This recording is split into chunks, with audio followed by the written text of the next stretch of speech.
بسم اللہ الرحمن الرحیم رب اشرح لی صدری ویسر لی امری واحلل عقدۃ من لسانی یفقہوا قولی۔ میں ہوں آپ کا اردو ٹیچر وقاص اعظم اور آپ کو Noor school and college Google classroom میں خوش آمدید کہتا ہوں۔ ہم مغلیہ سلطنت کے زوال کے بارے میں پڑھ رہے تھے کہ جب انگریزوں نے بہادر شاہ ظفر کو قید کر کے رنگون بھیج دیا اور ان کے بھانجے مرزا شاہ زور اپنے خاندان کے ساتھ قلعے سے بھاگ نکلے، وہ قدم قدم پر مصیبتوں سے دوچار ہوئے اور آخر کار میواتیوں کے گاؤں میں انہوں نے پناہ لی۔ تو پھر اس کے بعد دیکھتے ہیں ہم کہ ان کو کیا کیا مصیبتیں درپیش آئیں۔ پچھلی رات میری بیوی کے جھاڑے سے بخار آیا۔ جھاڑا کہتے ہیں سردی کو۔ اس وقت کی پریشانی بس بیان کرنے کے قابل نہیں۔ اندھیرا گھٹ، مینا کی جھڑی، مسلسل بارش، مینا کی جھڑی مسلسل بارش، کپڑے سب گیلے، آگ کا سامان ناممکن، یعنی کہ ظاہر ہے بارش کی وجہ سے سیلاب آ گیا اور آگ جلانا ناممکن ہو گئی تھی کیونکہ وہاں لکڑیاں سب کچھ گیلی ہو گئی تھی۔ حیران تھے الہی کیا انتظام کیا جائے۔ مریضہ کی حالت نہایت ابتر ہو گئی، خراب ہو گئی، یہاں تک کہ تڑپنے لگی اور تڑپتے تڑپتے جان دے دی۔ کہتا ہے کہ جس وقت وہاں پہ سیلاب آیا تو چونکہ وہ جگہ تو بڑی کچی سی تھی اور سردی بھی ہوگی، سردی کی وجہ سے مرزا کہتے ہیں کہ میری بیوی کو بخار ہو گیا اور مسلسل بارش ہو رہی ہے، کپڑے بھی سارے گیلے ہو چکے ہیں، سامان آگ جلانا بھی ناممکن ہے کیونکہ ہر چیز وہاں پہ گیلی ہو چکی ہے، تر ہو چکی ہے، اور ہم حیران تھے اور اللہ سے دعا کر رہے تھے کہ یا اللہ اب اس مصیبت سے چھٹکارے کا کیا انتظام کیا جائے۔ اسی صورت میں مریضہ جو تھی اس کی حالت بہت خراب ہو گئی اور تڑپتے تڑپتے تکلیف میں، مصیبت میں اور بیماری میں میری بیوی نے مرزا شاہ زور کہتے ہیں کہ جان دے دی۔ چونکہ وہ ساری عمر ناز و نعمت میں پلی تھی، لاڈ و پیار میں، غدر کی مصیبتیں ہی ان کی ہلاکت کے لیے کافی تھی۔ غدر سے مراد ہے 1857 کی جنگ آزادی۔ انگریز اس کو غدر کا نام دیتا ہے، یعنی کہ مسلمانوں نے غداری کی، لیکن مسلمان اسے 1857 کی جنگ آزادی کہتے ہیں، انگریزوں سے نجات۔ تو کہتا ہے اس وقت تو جان بچ گئی مگر یہ بات کا جھٹکا ایسا بڑا لگا کہ جان لے کر گیا۔ صبح ہو گئی، گاؤں والوں کو خبر ہوئی، انہوں نے کفن وغیرہ منگوا دیا اور دوپہر تک یہ محتاج مجبور و بے بس، یہ محتاج شہزادی گورے غریبہ میں ہمیشہ کے لیے جاس ہوئی۔ غریبوں کا قبرستان، گورے غریبہ غریبوں کا قبرستان۔ ہاں، تو کیا کہتا ہے کہ وہ اس بخار کو سہ نہ سکی، ان مصیبتوں کو سہ نہ سکی۔ ان کے لیے تو 1857 کی مصیبتیں ہی بہت کچھ تھیں، لیکن اللہ نے وہاں سے بچا لیا۔ لیکن یہ دوسرا جھٹکا، یہ دوسری مصیبت، یہ دوسرا دکھ، یہ دوسری تکلیف اتنی سخت تھی کہ یہ شہزادی کی جان لے گیا، گو کہ وہ بڑی لاڈ و پیار میں پلی ہوئی تھی۔ جیسی ہی صبح ہوئی، گاؤں والوں کو بھی معلوم ہو گیا کہ بھئی پناہ لینے والا شاہی خاندان جو ہے ان کے گھر میں ماتم ہو گیا ہے، تو انہوں نے کفن وغیرہ کا انتظام کیا اور دوپہر تک اس بے بس خاندان، اس مجبور خاندان کی شہزادی کو ہمیشہ کے لیے غریبوں کی قبر میں کیا کر دیا؟ دفن کر دیا۔ اب ہم کو کھانے کی فکر ہوئی کیونکہ اناج سب بیک کر سڑ گیا تھا، خراب ہو گیا تھا۔ گاؤں والوں سے بھی مانگتے ہوئے لحاظ آتا تھا، شرم آتی تھی۔ وہ بھی ہماری طرح اسی مصیبت میں گرفتار تھے۔ ہاں، تو دیکھا آپ نے کہ گاؤں میں سیلاب آ گیا، بارش مسلسل ہوئی، تیز بارش ہوئی اور اس کے سبب ہر طرف جو ہے اس نے تباہی مچا لی اور جتنا بھی اناج تھا وہ سارا کیا ہو گیا؟ خراب ہو گیا اور ساری چیزیں جو ہیں وہ اس سیلاب میں بہہ گئی۔ تو وہ کہتا ہے کہ اب فاقے پڑ رہے تھے تو ہمیں بھی کھانے پینے کی فکر لاحق ہو گئی، مرزا شاہ زور کہتے ہیں، کیونکہ سارا سامان جو ہے، وہ سارا اناج جو ہے کھانے پینے کا، وہ سارا خراب ہو چکا تھا، اور ہمیں گاؤں والوں سے بھی مانگتے ہوئے شرم آتی تھی، کیونکہ گاؤں والے بھی اسی مصیبت میں گرفتار تھے، لہٰذا ہم سمجھ نہیں آتی تھی کہ گاؤں والوں سے کس منہ سے مانگیں، کیونکہ جو مصیبت ہم پہ آئی ہے وہی گاؤں والوں پہ بھی آئی تھی، جس پریشانی میں ہم مبتلا تھے، یعنی کہ کھانے پینے کی پریشانی میں، اسی میں گاؤں والے بھی مبتلا تھے۔ تاہم ہمارے گاؤں کے چودھری کو خود ہی خیال ہوا اور اس نے کتب صاحب سے 1 روپیے کا آٹا، کتب صاحب جگہ کا نام ہے، 1 روپیے کا آٹا منگوا دیا۔ وہ آٹا نصف کے قریب خرچ ہوا، نصف کے قریب آدھے سے زیادہ ہوگا کہ رمضان شریف کا چاند نظر آیا، یعنی کہ رمضان کا مہینہ آ گیا۔ والدہ صاحبہ کا دل بہت نازک تھا، وہ ہر وقت گزشتہ زمانہ کو یاد کیا کرتی تھی، یعنی کہ گزشتہ زمانہ کو یاد کرنے سے مراد یہ ہے کہ وہ چونکہ شاہی خاندان سے تعلق رکھتی تھی اور کوئی 250 یا 300 سال ان کے خاندان نے برصغیر پاک و ہند پر حکومت کی ہے، تو وہ لوگ بڑے ناز و نعمت میں پلے ہیں، لاڑ و پیار میں پلے ہیں، انہوں نے کبھی کوئی مشکل نہیں دیکھی، کوئی مصیبت نہیں دیکھی، کوئی پریشانی نہیں دیکھی، کوئی اضطرابی نہیں دیکھی، تو اس لیے وہ اس آسودگی کے زمانے کو یاد کر کے ازردہ ہو جاتی تھی، پریشان ہو جاتی تھی۔ رمضان کا چاند دیکھ کر انہوں نے ایک ٹھنڈا سانس بھرا، افسوس کیا، آہ بری اور چپ ہو گئی۔ میں سمجھ گیا کہ ان کو اگلا وقت یاد آ گیا ہے۔ اگلے وقت سے مراد وہ ہے جو وقت ان کا پچھلا گزر چکا ہے، جس میں وہ پورے ہندوستان کے سلطنت کے مالک تھے۔ تسلی کی باتیں کرنے لگا، جس سے ان کو کچھ ڈھارس ہو گئی، حوصلہ ہو گیا۔ ہاں، تو کہتا ہے کہ گاؤں کا چودھری جو ہے، بڑا جو ہے، اس کو خود ہی خیال آ گیا، اللہ تعالیٰ نے اس کے دل میں ڈال دی، اور اس نے کتب صاحب سے، جو کہ جگہ کا نام ہے، 1 روپے کا آٹا منگوا دیا ہمارے لیے۔ گھر میں کھانے کے لیے تو کچھ نہیں تھا، وہ آٹا جو ہے وہ آدھے سے زیادہ ہی خرچ ہوا ہے کہ رمضان کی آمد کا سلسلہ شروع ہو گیا، یعنی کہ رمضان کا چاند نظر آ گیا۔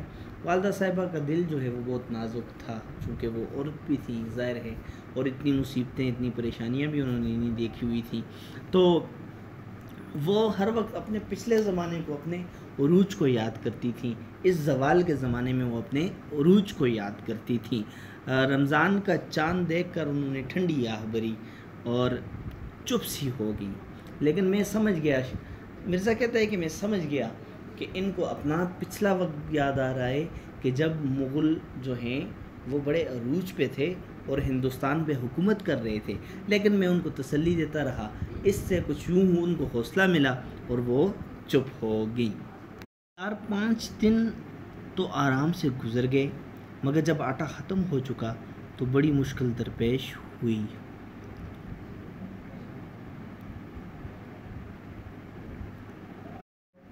سوال کرتے ہوئے شرم آتی تھی، اور پاس ایک کوڑی نہ تھی، پیسہ نہ تھا۔ شام کو پانی سے روزہ کھولا، بھوک کے مارے کلیجہ منہ کو آتا تھا۔ والدہ صاحبہ کی عادت تھی کہ اس قسم کی تکلیف کے وقت بیان کر کے رویا کرتی تھی، مگر آج بڑے اطمینان سے خاموش تھی۔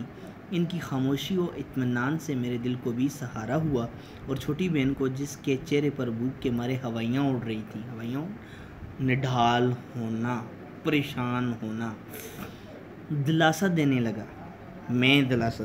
مرزا شاہ زور کہتے ہیں، میں دلاسا دینے لگا۔ وہ معصوم بھی میرے سمجھانے سے نڈال ہو کر چارپائی پر جا پڑی اور تھوڑی دیر میں سو گئی۔ بھوک میں نیند کہاں آتی ہے، بس ایک غوطہ سا تھا، نیند کی ایک ڈبکی، غوطہ سا نیند کی ڈبکی۔ ہاں، تو کہتا ہے کہ پہلے 5 روز تو بہت آسانی سے گزر گئے، لیکن 5 دنوں میں وہ جو آٹا تھا چودھری کی طرف سے ملا تھا، وہ آٹا ختم ہو گیا، اور مسائل نے پھر ہمارے خاندان کو گھیر لیا۔ سوال کرتے ہوئے بھی شرم آتی ہے، مانگتے ہوئے بھی شرم آ رہی تھی، اور پاس کچھ تھا نہیں، کوئی روپیہ پیسہ نہیں تھا۔ شام کو روزہ کھولا، بھوک کے مارے کلیجہ منہ کو آ رہا تھا۔ کلیجہ منہ کو آنا، کلیجہ پھٹ جانا، یعنی کہ پھٹ رہا تھا، کلیجہ پھٹ رہا تھا، بھوک سے مر رہے تھے۔ والدہ جو ہیں ان کی اکثر عادت تھی کہ اس قسم کی تکلیف میں وہ اپنا پچھلا وقت بیان کر کے رویا کرتی تھی، چونکہ انہوں نے صرف عروج دیکھا تھا، زوال تو ان کے وہم و گماں میں بھی نہ تھا، تو وہ پھر اپنے اس عروج والے زمانے کو، آسائشوں والے اور پرتعیش زمانے کو یاد کر کے رویا کرتی تھیں اور پریشان ہو جاتی تھیں۔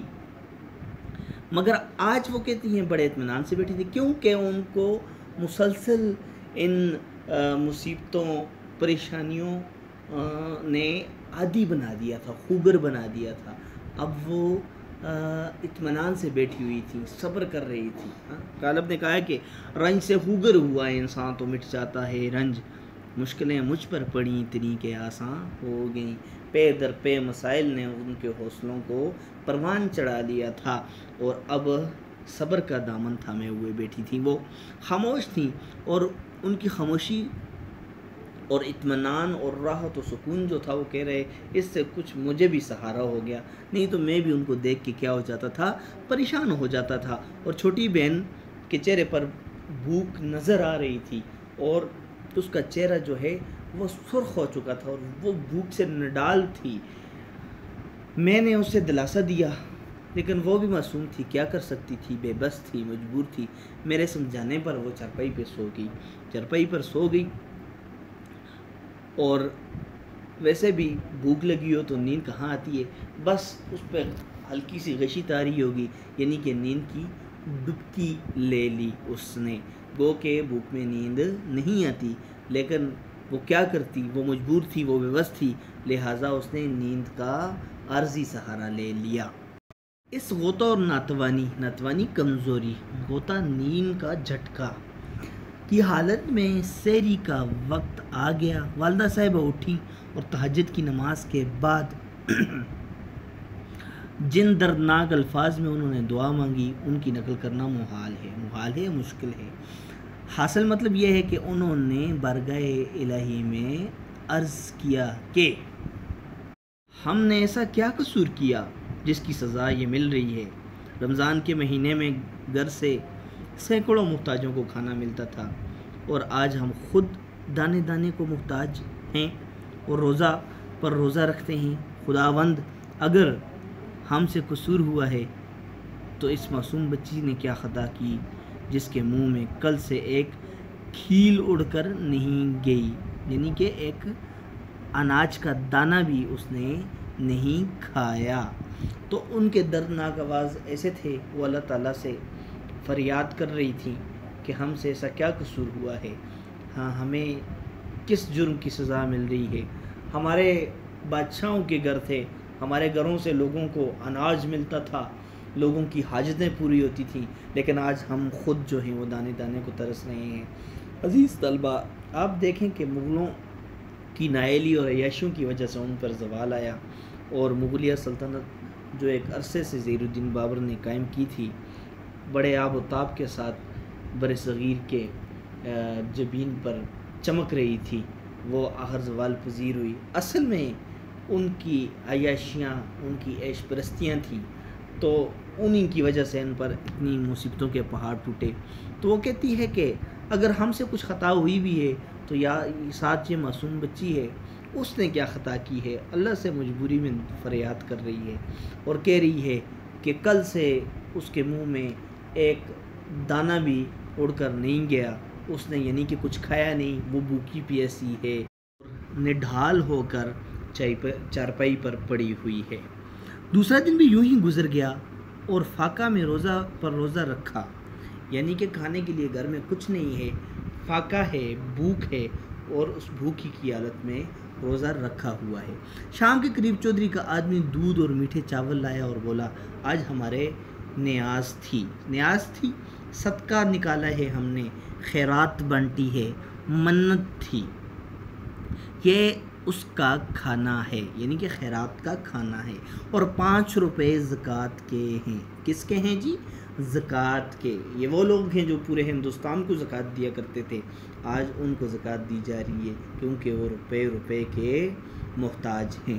ہر سال بکریوں کی زکوٰۃ دیا کرتے ہیں، مگر اب کے نقد دے دیا ہے۔ ہاں تو کہتا ہے دوسرا دن بھی ایسے ہی گزرا اور ہم نے فاقے میں ہی روزہ رکھا۔ شام کے قریب گاؤں کا جو چودھری تھا وہ ہمارے دودھ اور میٹھے چاول لایا اور بولا کہ آج ہمارے ہاں خیرات ہے اور اس کا کھانا آپ کے لیے لائے ہیں، اور 5 روپے زکوٰۃ بھی دی۔ کہتا ہے کہ اس سے پہلے تو ہم بکریوں کی زکوٰۃ کیا کرتے تھے، لیکن اس بار یہ سوچا کہ ہم نقد پیسے دے دیں گے، تو گویا ان کو زکوٰۃ دے دی۔ کھانا اور روپے مجھ کو ایسی نعمت معلوم ہوئی گویا بادشاہت مل گئی۔ ظاہر ہے اتنے دنوں سے 2 روز سے وہ بھوکے ہیں، تو ان کے لیے کھانا کسی نعمت سے کم نہیں تھا۔ خوشی خوشی والدہ کے آگے سارا قصہ کہا، کہتا جاتا تھا اور خدا کا شکرانہ بیچتا جاتا تھا۔ کہتا ہے کہ سارا معاملہ والدہ کو سناتا اور خدا کا شکر ادا کرتا تھا ساتھ، کیونکہ بڑی مصیبت میں تھا، مگر یہ خبر نہ تھی کہ گردش فلاکت مفلسی، ناداری کا چکر، غریبی نے مرد کے خیال پر تو اثر ڈال دیا، لیکن عورت ذات جوں کی توں اپنی قدیمی غیرت داری پر قائم ہے۔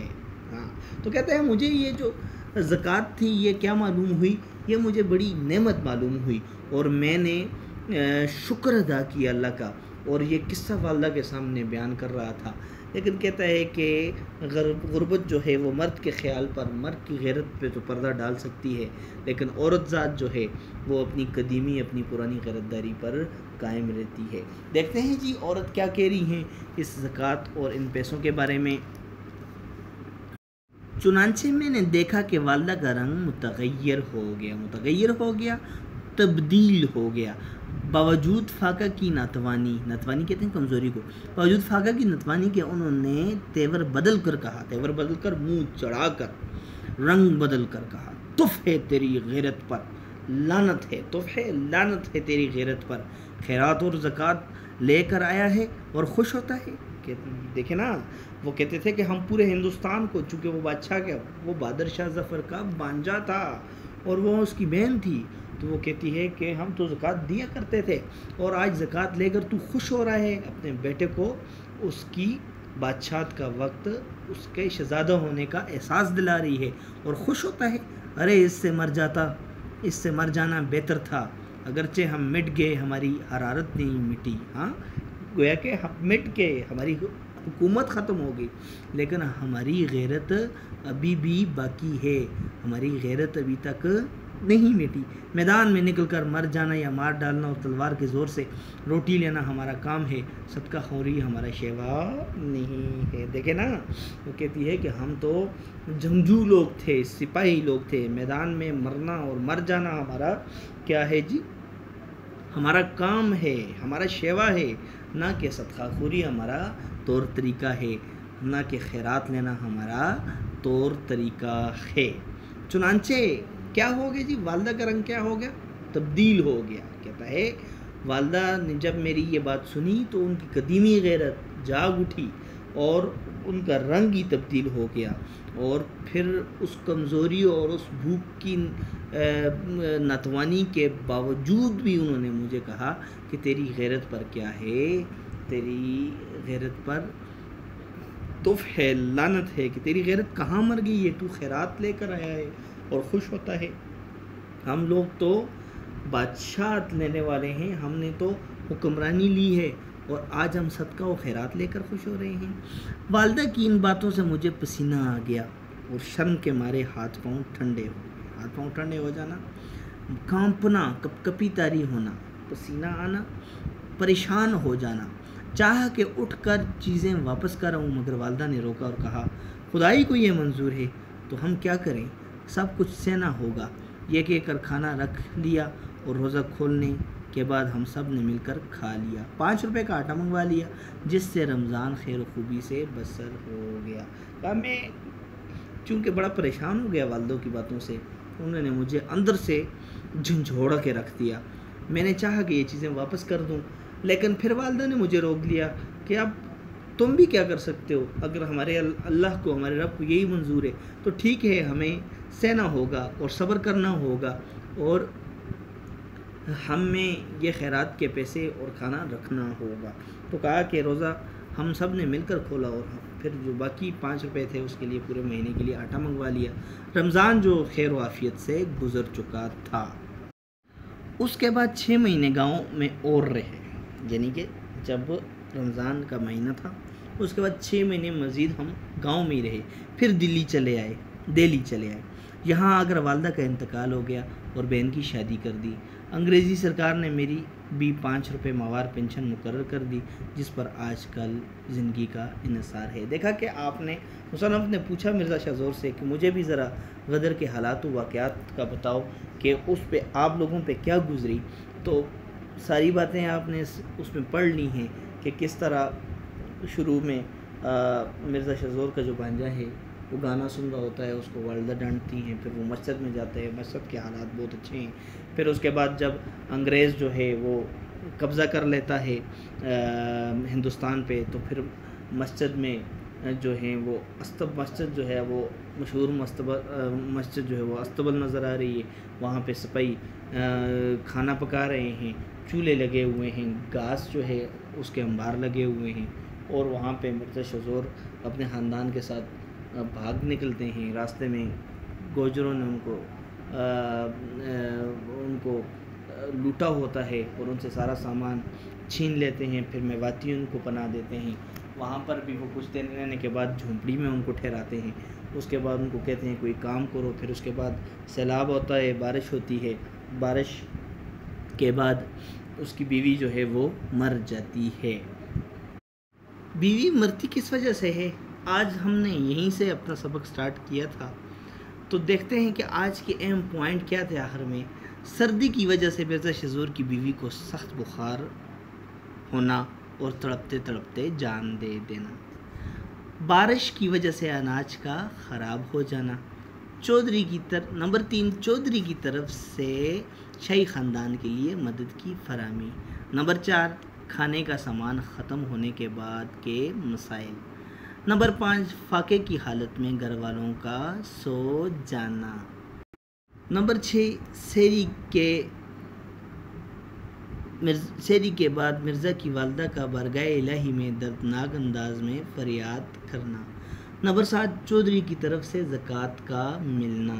نمبر 8، زکوٰۃ کے پیسے دیکھ کے والدہ کا رنگ متغیر ہو جانا، والدہ کی باتیں سن کر مرزا کا آب ہو جانا، پھر 6 مہینے کے بعد مرزا کا واپس دہلی چلے جانا۔ تو عزیز طلبہ، آپ نے دیکھا کہ 1857 کی جنگ آزادی کے بعد مغلوں پر کس طرح کے مصیبتوں کے پہاڑ ٹوٹ چکے تھے اور کس طرح کے حالات انہوں نے گزارے، کیسے کیسے لمحات انہوں نے گزارے اور کس طرح سے مصیبتوں کا سامنا کیا۔ ایک بات ذہن نشین کرنے اور اس بات کو یاد رکھیں کہ جو قومیں بھی اپنے ورثے کو بھول جاتی ہیں اور عیش پرستی اور عیاشی میں کھو جاتی ہیں تو زوال ان قوموں کا مقدر بن جاتا ہے اور وہ قومیں کبھی بھی عروج حاصل نہیں کر سکتی۔ اس لیے یہ بات سے نشین کر دیں کہ جو قومیں بھی اپنے ورثے کو بھول جاتی ہیں، اپنی تاریخ کو بھول جاتی ہیں، اپنے آباء و اجداد کے کارنامے بھول جاتی ہیں، تو وہ قومیں برباد ہو کے رہ جاتی ہیں اور زوال ان کا مقدر بن جاتا ہے۔ مجھے یقین ہے کہ آج کا لیکچر، آج کا موضوع آپ کو اچھی طرح سے سمجھ آ گیا ہوگا۔ پھر بھی اگر کوئی بھی مسئلہ آپ کو اس سبق میں ہو تو آپ کمنٹ میں اپنی رائے کا اظہار کر سکتے ہیں۔ آپ نے چند سوالات لکھنے ہیں، چونکہ یہ چیپٹر ہمارا ختم ہو چکا ہے، کہ مرزا سلیم والدہ کی باتوں سے کیوں آزردہ تھا، اور مغلیہ دور میں رمضان میں جامع مسجد کا کیا سما ہوتا تھا، اور 1857 کے بعد رمضان میں اس مسجد کی کیا حالت تھی۔ میواتیوں نے مرزا شاہ زور کے خاندان کے ساتھ کیسا برتاؤ کیا۔ یہ 4 کوسچن آپ نے لکھ کے مجھے بھیجنے ہیں، اور کوئی بھی آپ کو مسئلہ ہو تو آپ نے کمنٹ میں اپنی رائے کا اظہار کرنا ہے۔ اللہ تعالیٰ آپ کا حامی و ناصر ہو۔ اللہ حافظ۔